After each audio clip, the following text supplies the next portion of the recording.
నురెప్పల కాలంలోనే కథ మొత్తం మారిపోయిందే.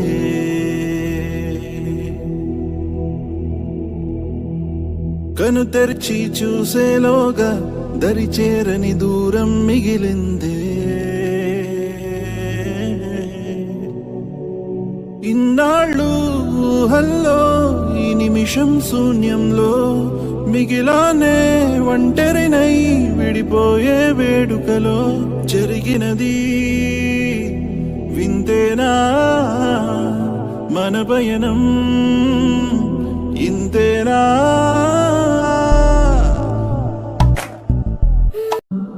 కవి ఎవరో ఈ కథకి ఎవరెవరో పాత్రలకి తెలియదుగా ఇప్పటికీ పొడుపు కదే అప్పటికీ. మనమంటూ అనుకున్నా ఒంటరిగానే మిగిలున్నా